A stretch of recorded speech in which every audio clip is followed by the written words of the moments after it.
ஹே also இன்றைக்கி morning பிரேக்ஃபாஸ்ட்டுக்கு சப்பாத்தியும் ராஜ்மா கிரேவியும் தான். ஸோ ராஜ்மாவை நைட்டே ஊற வச்சாச்சு.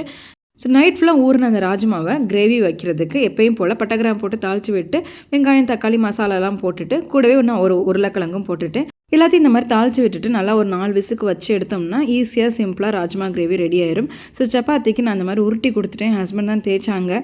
சப்பாத்தி பார்த்திங்கன்னா ஏதோ ஒரு ஷேப்பில் இருந்தது.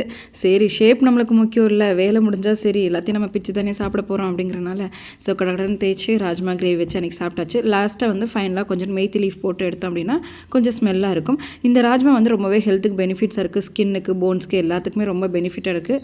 ஸோ கண்டிப்பாக வீக்லி ஒன்ஸாவது சேர்த்துக்குங்க. சாப்பிட்டு முடிச்சுட்டு இந்த ஹெல்த் ட்ரிங்க் வந்து காலைல குடிக்க மறந்துட்டேன். ஸோ சாப்பிட்டுட்டு தான் குடிச்சேன். அதுக்கப்புறம் மதிய லஞ்சுக்கு வந்து இன்றைக்கி வெண்டிக்காய் மண்டியும் சாம்பார் தான் வச்சுருந்தேன். வெண்டிக்காய் மண்டிக்கு ஃபஸ்ட்டு நல்லா வெண்டிக்காவை கட் பண்ணிவிட்டு அதை வந்து வெறும் சட்டியில் வதக்கி எடுத்துருவேன். அப்போ தான் அந்த பிசுலாம் போகும். ஸோ இந்த மாதிரி வெறும் சட்டியில் வதக்கி எடுத்துகிட்டு அதுக்கப்புறம் வந்து வெங்காயம் தக்காளி போட்டு தாளிச்சுட்டு கொஞ்சமாக புளி ஊற்றி எடுத்தோம் அப்படின்னா சூப்பராக இருக்கும் இந்த மண்டி.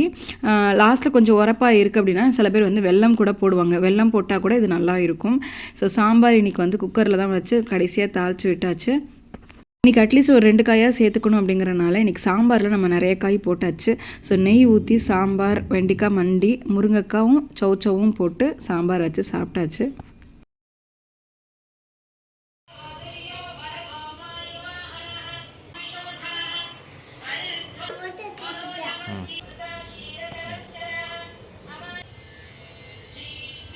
ஸோ ஃபைனலாக எல்லா வேலையும் முடிச்சுட்டு ஈவினிங்காக வாக்கிங் ஸ்டார்ட் பண்ணியாச்சு. நெக்ஸ்ட் வீடியோவில் பார்க்கலாம். டாடா, பாய்.